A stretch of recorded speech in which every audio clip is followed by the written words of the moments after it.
여러분 지난 한 주간 어떻게 보내셨습니까? 잘 보내셨습니까? 네. 말씀대로 좀 살아보려고 여러분 말씀 앞에서 어떻게 해서든지 이 말씀대로 내가 살리라 좀 몸부림치는 그런 한 주간 여러분 보내셨습니까?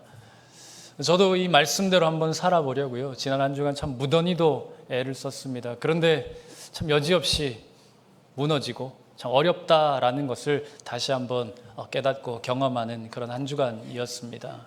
그래서 문득 제 마음속으로 이런 생각이 들더라고요. 이렇게 애써도 안 되는데, 이렇게 애써도 안 되는데, 노력해도 안 되는데 이것이 무슨 소용이 있나? 과연 내가 말씀대로 산다고 달라질 수 있을까? 하는 이런 좀 부정적인 생각들이 순간적으로 이렇게 들어오는 것을 제가 경험을 했습니다.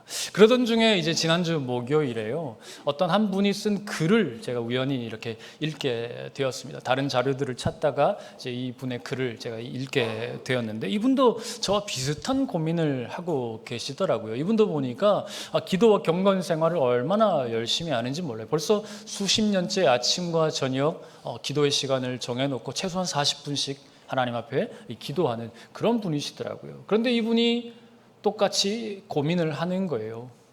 내가 하나님 앞에 이렇게 하는 일들이 과연 무슨 의미가 있나 하는 그런 신앙적인 깊은 회의감에 참 괴로운 시간들을 보내었노라, 이 고백하는 이야기들을 제가 글로써 이렇게 만나게 되었습니다. 그런데 이분이 어느 날 이제 중국으로 여행을 갔다가요, 이 석회동굴, 천연 석회동굴을 이제 관람하는 그런 일이 있었다라고 합니다.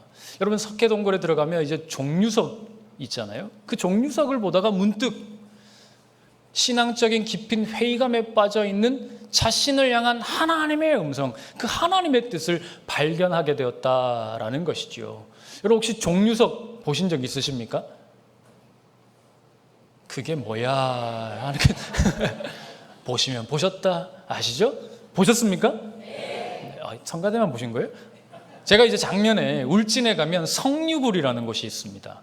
이 성류굴 혹시 가보신 분이 계실지도 모르겠지만 제가 초등학교 때인가요? 뭐 유치원 때인가 부모님 손을 붙잡고 아무튼 그렇게 갔던 그런 기억이 있는데 제가 수십 년이 지나서 참 오랜만에 그 성류굴에 이렇게 다시 방문하게 되었어요. 거기 갔더니 정말 종류석과 이제 석순과 석주가 이렇게 막 어마어마한 것들이 이렇게 꽉 차 있는 것을 보고 참 대단하다 이런 생각을 하게 되는데 이분이 이렇게 말씀을 하는 거예요. 여러분 이 종류석은요 사실 우리 눈에는 멈춰 있는 것 같습니다. 자라지 않는 것처럼 보여요.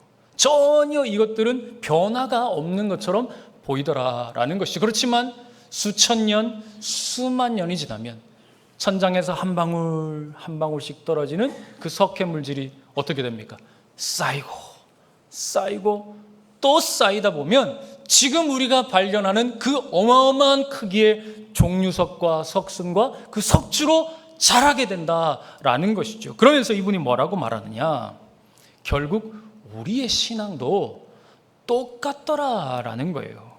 당장에는 아무런 변화가 없어 보입니다. 심지어는 실패한 것 같고 멈춘 것 같아요. 아니 뒤로 물러난 것처럼 보이는 순간들이 있다라는 거예요. 하지만 말씀대로 살아내려는 우리의 그 몸부림이 하나님 앞에서 그것은 결코 헛되지 않더라라는 것입니다. 아니 더 중요한 것은 뭐냐, 하나님께서 그 몸부림을 기억하시더라라는 사실이지요.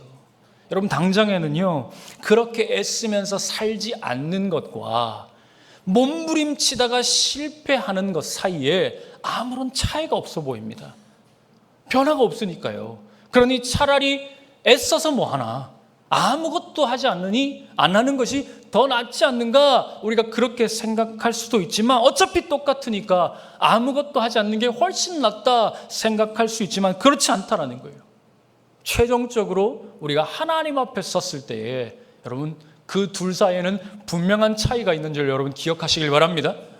여러분 우리는요 이 사실을 베드로의 인생을 통해서 확인할 수 있습니다. 여러분 베드로는 실패의 실패를 거듭한 사람입니다.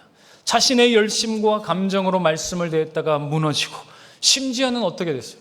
예수님을 3번씩이나 모른다라고 부인하는 자리에까지, 그 실패의 자리까지 내려갔던 사람이 바로 이 베드로였습니다. 그런데 그는 다시 일어났습니다.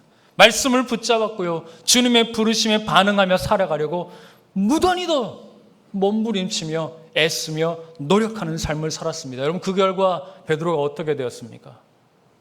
위대한 사도로 그는 거듭 세워졌습니다. 초대교회의 기둥 같은 존재로 여러분 베드로는요 자리매김하게 된 거예요. 심지어 베드로는 끝내 십자가에 거꾸로 달려 죽는 자리에까지, 주님을 위하여 그렇게 살아가는 자리까지 베드로는 가게 되었다라는 것입니다. 그래서 여러분, 오늘 우리는 이 베드로를 통해서 한번 좀 배워보려고 합니다. 그가 어떻게 다시 일어났는가? 그가 어떻게 복음 앞에 다시 설 수 있었는가? 여러분, 우리는 오늘 본문에 보면 그 시작이 어디에서부터였는지를 우리는 확인할 수 있습니다. 그가 진짜 다시 일어날 수 있었던 이유와 근원이 어디서부터 비롯되었는가 하는 것을 오늘 본문에서 우리는 발견할 수 있는 것입니다. 그래서 오늘 누가복음 5장 우리 1절부터 11절까지 말씀을 통하여서 우리가 베드로의 인생이 어떻게 변화되었는지, 또 그 변화의 힘은 과연 무엇인지 여러분 우리가 함께 생각해 보기를 원합니다. 여러분, 먼저 오늘 1절 말씀 우리 같이 읽겠습니다. 시작.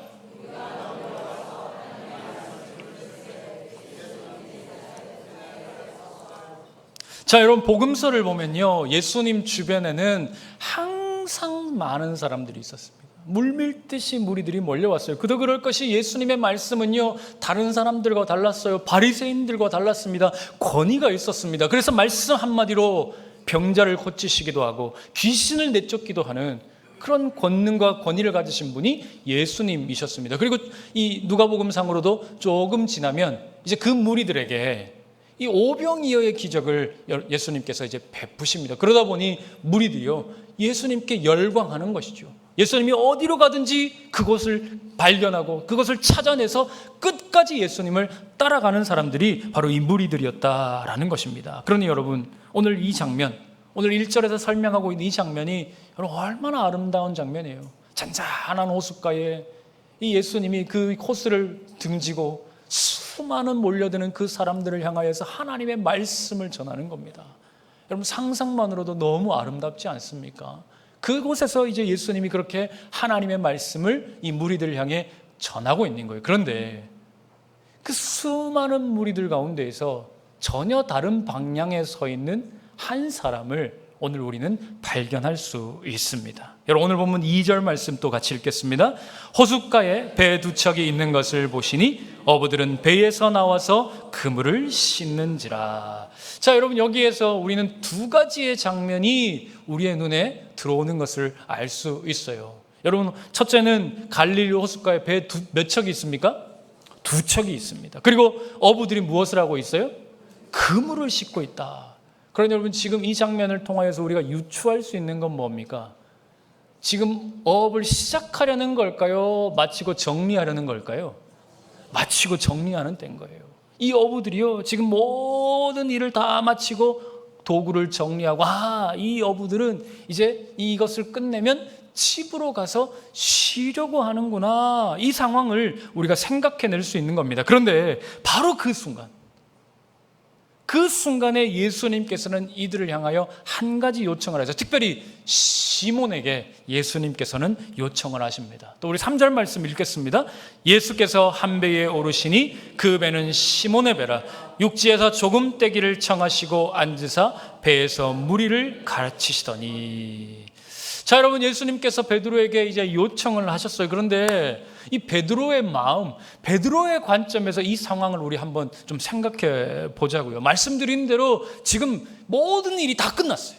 이제 일을 다 마치고 좀 쉬려고 하는 거예요. 그물도 다 씻고요, 피곤한 몸을 이끌고 이제 집에 가서 좀 쉬려고 하는 겁니다. 그런데 딱 그 타이밍에 예수님께서 베드로에게 부탁을 하는 겁니다. 여러분, 베드로가 어떤 상황인지 예수님도 너무나 잘 알고 있었을 겁니다. 그렇기 때문에 예수님도 어쩌면 조금은 미안한 마음을 가지고, 아니면 굉장히 미안한 마음을 가지고 베드로에게 어렵게 그 요청을 했을 것입니다. 그런데 놀라운 것은 뭡니까? 베드로가 그 요청에 순순히 순종했다라는 것이죠. 그러니 여러분, 우리가 이 지점에서 한 가지 질문을 할 수밖에 없어요. 베드로는 왜? 베드로는 어떻게 그 어려운 상황 속에서 예수님의 말씀에 순종했을까? 여러분, 정황상 이건 할 수가 없는 일입니다. 지금 모든 상황이 다 끝났다니까요. 일 끝내놓고 집에 가려는 거예요. 여러분, 회사원들이 집에 가려는데 부장님이 지금 할 일 있어? 퇴근 시간 다 됐는데. 공감이 안 되십니까? 설거지, 집 저녁밥 다 먹고 설거지 다 끝내서 이제 좀 앉아서 다리에 쉬려고 하는데 남편이 들어와서 밥 줘 그럽니다. 괜찮습니까? 남편들 기억하십시오. 안 되는 겁니다. 지금 딱 그 상황인 거예요. 그런데 여러분, 베드로는 그 상황에서 순종했다라는 겁니다. 왜 그랬냐? 여러분, 우리는 그 힌트를 앞선 단락인 누가복음 4장 38절 39절에서 찾아볼 수 있습니다. 여러분, 제가 읽겠습니다. 예수께서 일어나 회당에서 나가사 시몬의 집에 들어가시니 시몬의 장모가 중한 열병을 앓고 있는지라 사람들이 그를 위하여 예수께 구하니 예수께서 가까이 서서 열병을 꾸짖으신데 병이 떠나고 여자가 곧 일어나 그들에게 수종드리나. 여러분, 무슨 말씀이에요? 예수님께서 지금 중한 열병에 걸려서 거의 죽어가고 있었던 베드로의 장모님을 말씀으로 고쳐주신 거예요. 성경의 기록상 이 베드로가 이 자리에 있었는지 없었는지는 우리가 알 수는 없어요. 그런데 제가 생각할 때 확실한 것은 베드로는 이걸 알아요. 그 자리에서 봤는지 아니면 나중에 들었든지 어떤 경우에서든지 베드로는 모를 수가 없어요. 거의 죽어가던 장모가, 여러분, 옛날에 열병은 이거 심각한 병이거든요. 아마 우리 연세 드시는 우리 권사님들 다 아실 거예요. 옛날에 열병 이거 심각한 병입니다. 그래서 베드로의 장모도 이 열병 때문에 거의 죽어가고 있었는데 깨끗이 나요. 그러니 베드로가 이걸 모를 수가 있을까요? 절대로 없지요. 그것이 예수님으로부터 말미암았다라는 사실을 베드로도 알고 있었던 겁니다. 그러니 여러분, 이 베드로는요, 이미 예수님으로부터 말할 수 없는 큰 은혜를 이미 입은 상황이었던 겁니다. 그러니 어떡합니까? 어렵지만 은혜가 있는데, 은혜를 경험했는데 어렵지만 예수님께서 그렇게 요청하시니 차마 그 요청을 거절할 수 없었던 겁니다. 자, 이제 그렇게 예수님께서는 베드로의 배에 오르셨습니다. 그리고 그 배를 육지에서 조금 떨어뜨리게 하세요. 왜냐하면 사람들이 워낙 많이 몰려들다 보니까 예수님께서 이제 배를 강단 삼아서 딱 이 상황 생각하시면 돼. 이게 배다라고 생각하시면 예수님께서 배를 좀 강단 삼아서 무리들이 이렇게 호수가까이에서 조금 떨어져서 여러분들처럼 이렇게 무리가 있으면 그런 지금 상황, 예수님 그런 어떤 이 일들을 생각하시면서 더 효과적으로 말씀을 전하시기 위해서 아마 그렇게 하셨던 것 같아요. 그런데 여러분, 이제 3절 말씀 우리 다시 한번 볼까요? 3절 말씀 우리 다시 한번 읽겠습니다. 시작.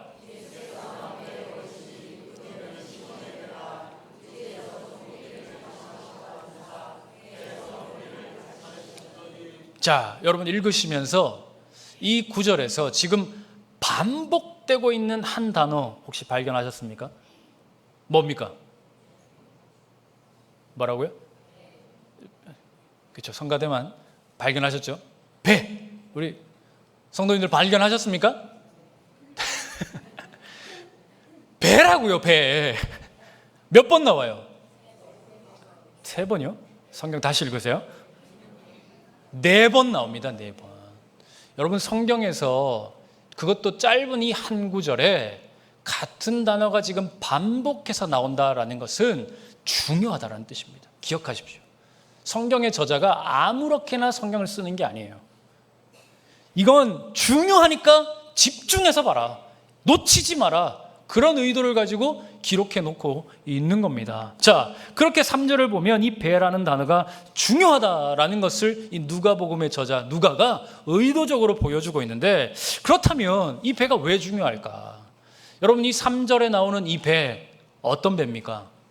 물론 시몬의 배지요. 그런데 이 배는 지난밤에 밤새도록 그물질을 하였지만 단 한 마리의 물고기도 잡아 올리지 못한 실패가 짙게 깔려있는 그런 배였습니다. 베드로의 인생을 허망하게 만들었던 그 배가 바로 이 배였어요. 절망과 낙심과 좌절이 가득했던 물고기가 아니라 절망과 낙심과 좌절이 가득했던 그 절망의 상징과도 같은 그 배가 바로 이 배였다라는 겁니다. 그런데 예수님께서 이 배에 오르신 것입니다. 어쩌면 베드로는요, 다시는 적어도 이 순간만큼은 그 배는 거들떠보고 싶지도 않았을지도 모르겠어요. 왜냐하면 여러분, 우리도 그렇잖아요. 여러분, 실패의 자리로 다시 돌아가고 싶은 분 계십니까? 낙심의 자리로 다시 돌아가고 싶은 분 계세요? 내가 절망했던 그 자리, 그 순간으로 다시 돌아가리라. 여러분, 그것이 기쁜 분 계십니까? 아무도 없지요. 베드로도 마찬가지였을 겁니다. 적어도 이 순간은, 앞으로 먹고 살아야 되니까 언젠가는 다시 돌아갈 수밖에 없겠지만 지금 이 순간은 아닌 거예요. 절대로 돌아가고 싶지 않은 그게 바로 그 배, 예수님께서 오르셨던 그 배였습니다. 그는 놀랍게도 예수님은 그 실패와 절망이 가득한 그 배에 오르셔서 베드로의 인생을 변화시켜 주십니다. 모든 일을 그 배에서부터 다시 시작하십니다. 할렐루야. 여러분, 예수님은 언제나 그런 방식으로 일하세요. 우리가 다 내려놓은 자리, 우리가 다 포기했던 그 자리, 바로 그곳에 찾아오셔서 우리를 다시 시작하게 하십니다. 여러분, 우리가 이것을 전문적인 용어로 뭐라고 부르는지 아세요? 은혜라고 부릅니다. 나는 끝났다. 나는 죽음으로부터 벗어날 수 없는 존재. 그런데 예수님은 우리를 그 죽음으로부터 건져내셨어.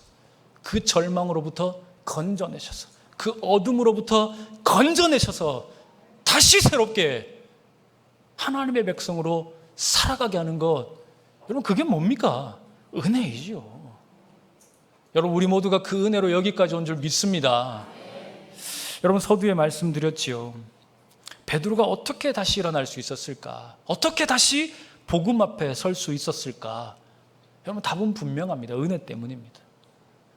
예수님께서 그 빈 배에 찾아오셨기 때문입니다. 그 배에 오르셨기 때문입니다. 은혜가 그의 인생 가운데 강권적으로 임하였기 때문인 줄 믿으시길 바랍니다. 여러분, 혹시 우리 가운데 지금 나의 인생이 베드로의 빈 배처럼 느껴지는 분 계시지 않습니까?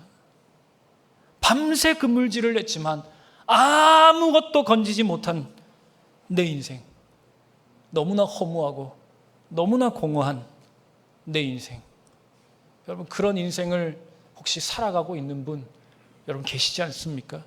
사방을 둘러봐도요, 답이 없어요. 솟아날 구멍이 없어요. 빠져나갈 구멍이 없어요. 누구 하나 나를 도와줄 사람도 없어요. 그래서 나는 끝났구나, 나는 실패했구나, 그렇게 마음속으로 포기와 좌절이 몰려드는 분 여러분 혹시 계실지도 모르겠습니다.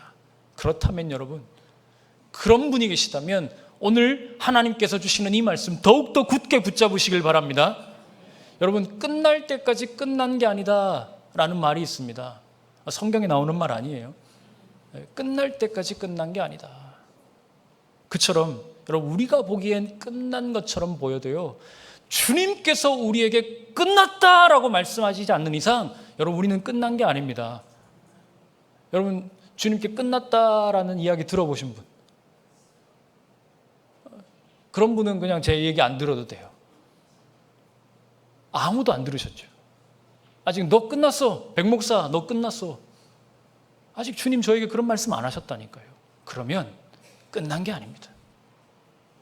여러분, 모든 것이 끝난 것처럼 보일지라도 주님이 다시 시작하시면 그 자리가 은혜의 시작점인 줄 믿습니다.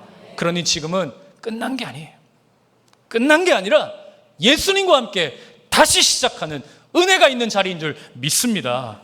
여러분, 예수님께서 지금 여러분의 빈 배에 오르시기 위해서 준비하고 계세요. 그 배에 오르셔서 지금 여러분과 다시 시작하려고 지금 바로 이 순간 오늘 이 자리에 예수님이 지금 여러분을 찾아오셨습니다. 할렐루야. 그렇다면 여러분, 지금 우리가 해야 할 일은 뭘까요? 다른 거 없지요. 주님을 맞이하는 겁니다.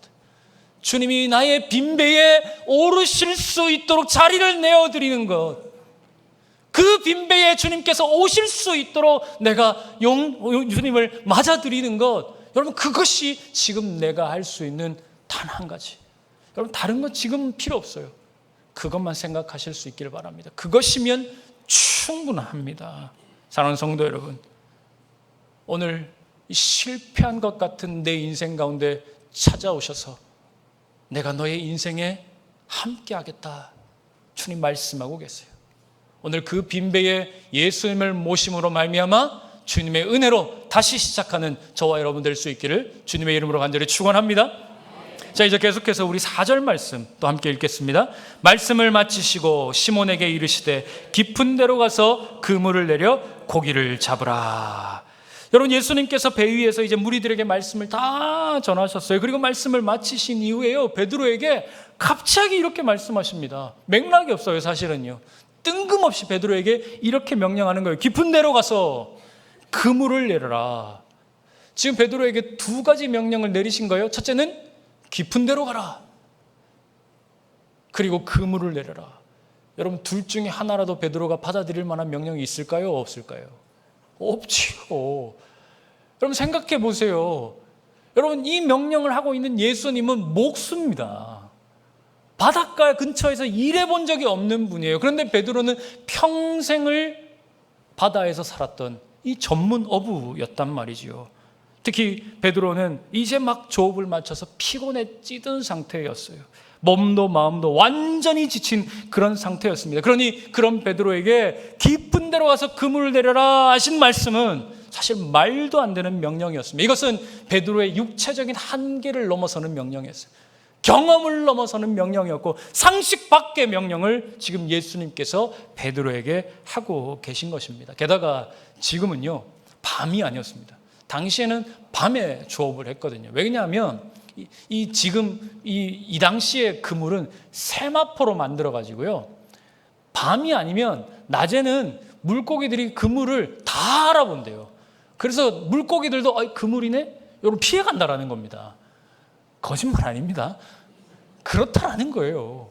그래서 밤에만 조업하는 게 당연한 일이었다는 겁니다. 낮에는 조업하면 절대로 물고기를 잡을 수 없다라는 겁니다. 그러니 여러분, 지금 모든 조건이요, 안 된다, 아니다, 할 수 없다, 이것을 강력하게 말하고 있는 그런 상황이었습니다. 여러분, 만일 우리가 이런 상황이 있었다라고 한다면 여러분이라면 어떻게 반응했을까요? 그 대답 마음속에 잠시 품어두시고 오늘 베드로는 어떻게 대답했는가 우리 함께 보겠습니다. 5절 말씀 읽겠습니다. 시몬이 대답하여 이르되 선생님, 우리들이 밤이 새도록 수고하였으되 잡은 것이 없지만은 말씀에 의지하여 내가 그물을 내리리다 하고. 자, 보십시오. 베드로도 지금 이 상황을 다 알고 있어요. 안 되는 건 안 되는 겁니다. 앞에 말이 그런 거예요. 선생님, 이거 안 되는 건 안 되는 겁니다. 할 수 없는 거예요. 내가 지금까지 경험해본 바에 따르면 지금 객관적인 사실상 확률적으로 따져봐도 안 되는 건 안 되는 거예요. 할 수가 없습니다. 그렇게 고백하는 겁니다. 그렇지만 여러분, 여기에서 그 모든 상황에도 불구하고 베드로가 고백하는 아주 중요한 한마디가 있죠.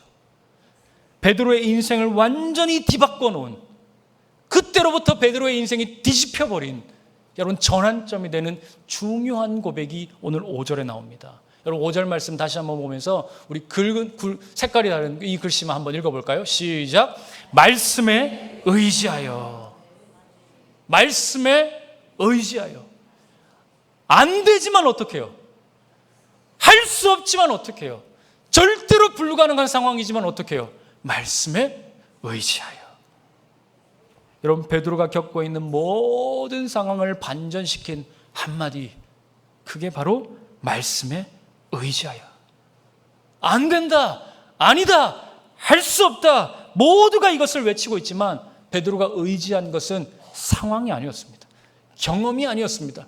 확률이 아니었습니다. 그냥 말씀에 의지하여.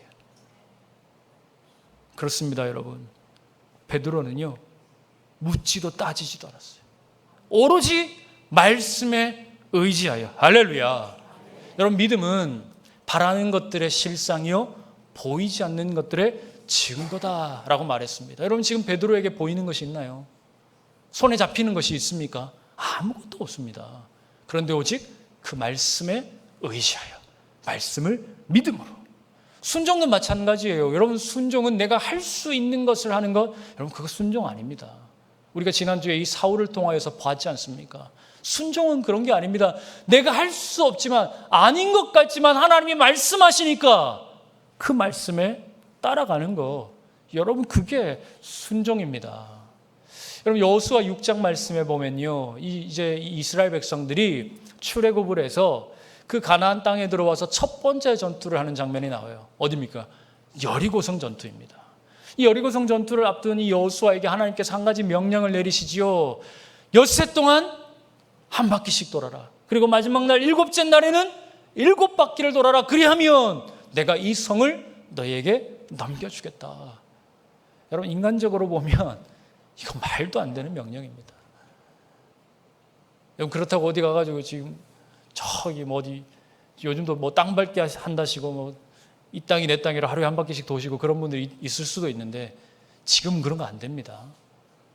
그러니 여러분, 이건 말도 안 되는 거잖아요. 하루에 한 바퀴씩 돈다고 여러분 여리고성이 무너지겠습니까? 택도 없는 이야기죠.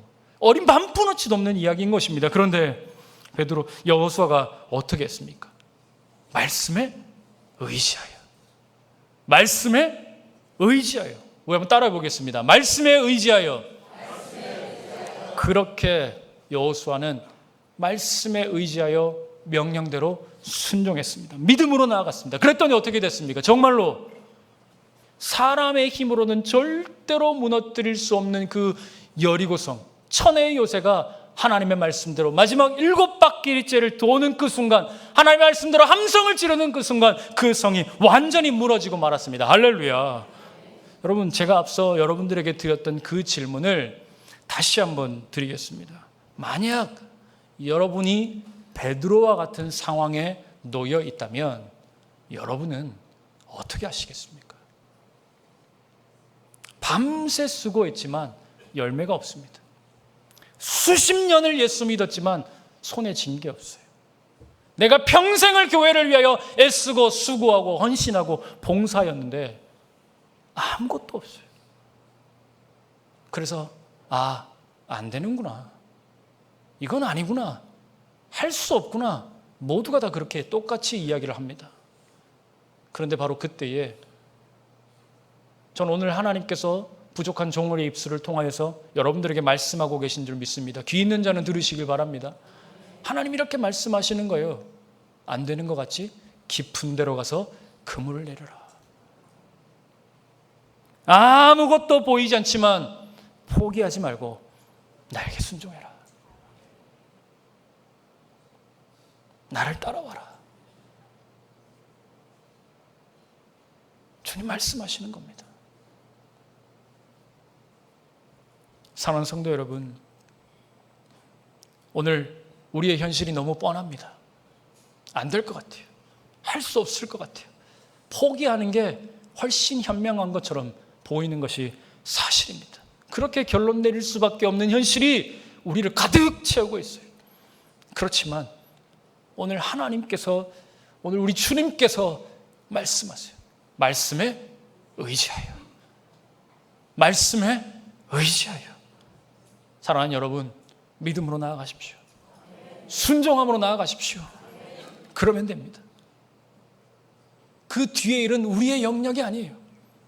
그건 내가 할 수 있는 것이 아닙니다. 내가 큰 일을 하려고 애쓰면 안 됩니다. 내가 생각하지 못한 일을 내 손으로 쟁취하려고 수고해서 지금 그 수고하려고 하는 거 아닙니다. 그것은 하나님의 영역입니다. 하나님께 맡기시고 믿음으로 말씀에 의지하여 베드로처럼 순종하시길 바랍니다. 자, 그랬더니 어떤 일이 일어났느냐? 우리 6절, 7절 우리 함께 읽겠습니다.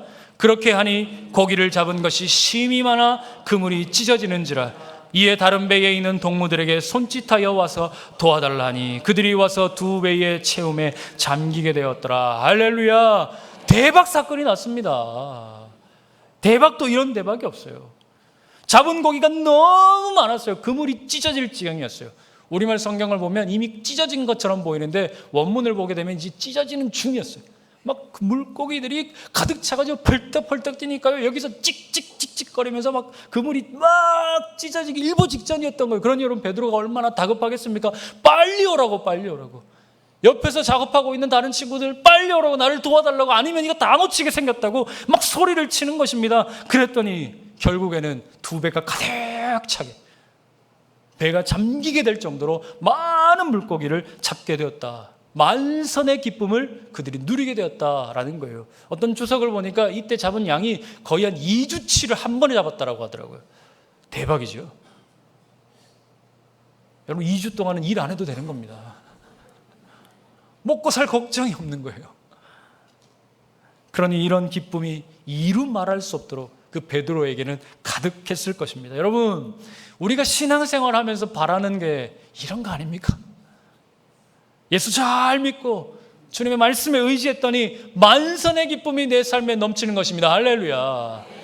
삶의 축복이 막 넘치는 거예요. 감당이 안 되는 것입니다. 어찌할 바를 모르는 거예요. 바라기는 저와 여러분에게 이런 축복이 넘치기를 축원합니다. 우리 개봉중앙교회 안에, 우리 공동체 안에 이런 놀라운 은혜가 충만하기를 축원합니다. 그런데 문제는 뭐냐? 이 만선의 기쁨, 이 빈배에서의 이 만선의 기쁨, 기대하는 것은 좋습니다. 당연한 거예요. 여러분 이상한 게 아니고 나쁜 게 아닙니다. 여러분 예수 믿고 복 받는 거 나쁜 겁니까? 예수 믿으면서 복 받기를 바라는 거 나쁜 겁니까? 아니요. 당연한 겁니다. 하셔야 돼요. 그런데 문제는 뭐냐? 거기에만 머무르려 한다는 겁니다. 더 이상 나아가려 하지 않는다는 것이죠. 여러분 오늘 본문을 보십시오. 오늘 본문이 7절에서 끝나지 않습니다. 순종했더니 복 받았더라 할렐루야로 이 성경이 끝나지 않는다라는 거예요. 그랬으면 오늘 설교도 여기서 끝. 아무도 좋아하지 않으시니까 계속하겠습니다. 그러면 오늘 설교가 여기서 끝나야 되는 겁니다.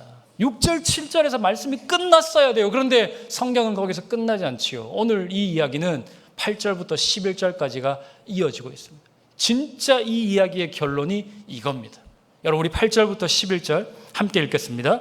시몬 베드로가 이를 보고 예수의 무릎 아래에 엎드려 이르되 주여 나를 떠나소서 나는 죄인으로소이다 하니 이는 자기 및 자기와 함께 있는 모든 사람이 고기 잡힌 것으로 말미암아 놀라고 세베대의 아들로서 시몬의 동업자인 야고보와 요한도 놀랐습니다.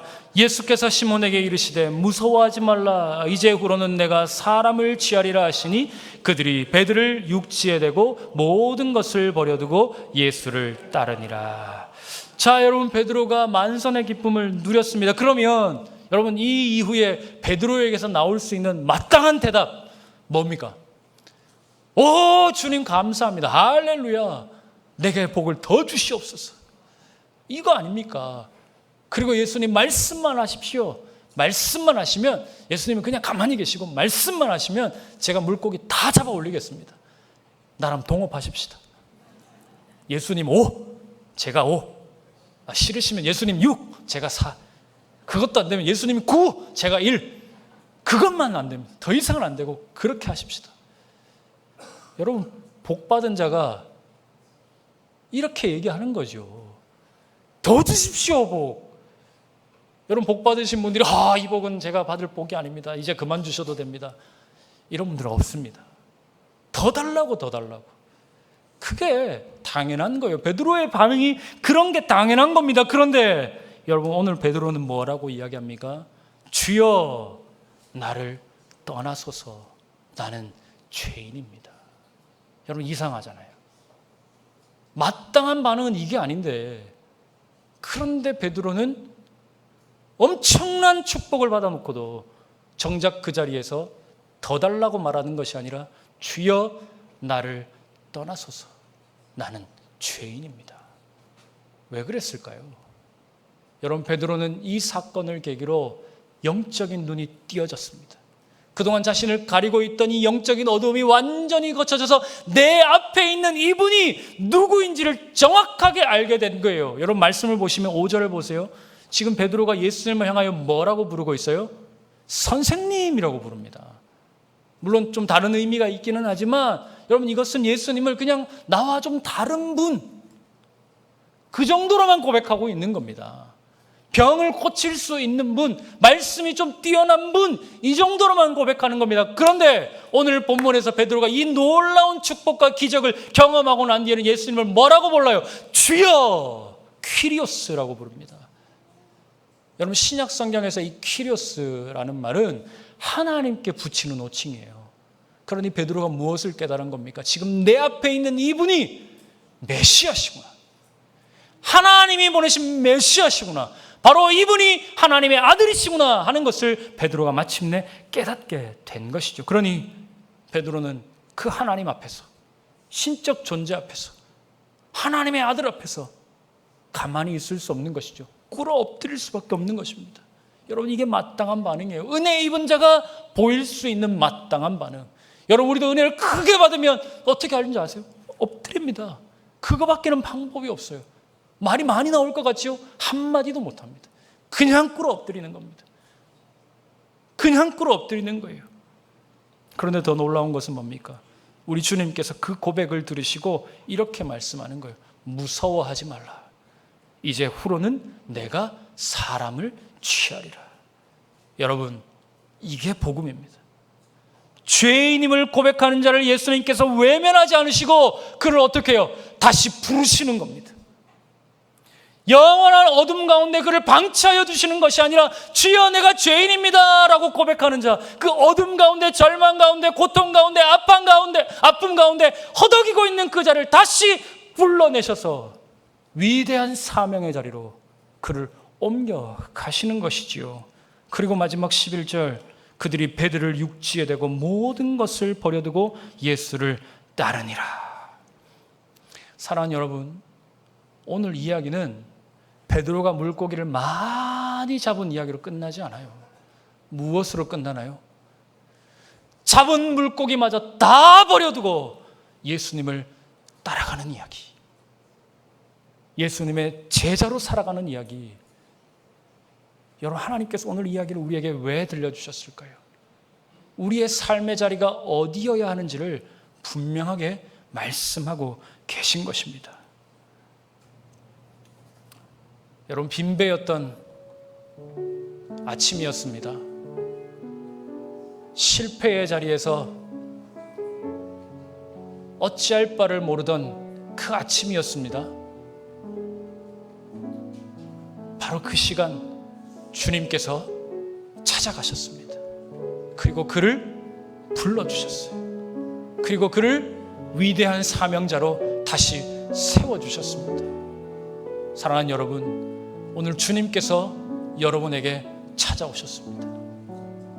아무것도 가지지 못해서 아파하는 우리에게, 나는 끝났구나, 나는 아무것도 아니구나, 내 인생은 이렇게 허무하게 마치는구나 싶은 이 순간, 이 자리에 주님께서 여러분들에게 찾아오셔서 말씀하시는 거예요. 깊은 데로 가서 그물을 내려라. 사랑하는 여러분, 그 말씀에 의지하시길 바랍니다.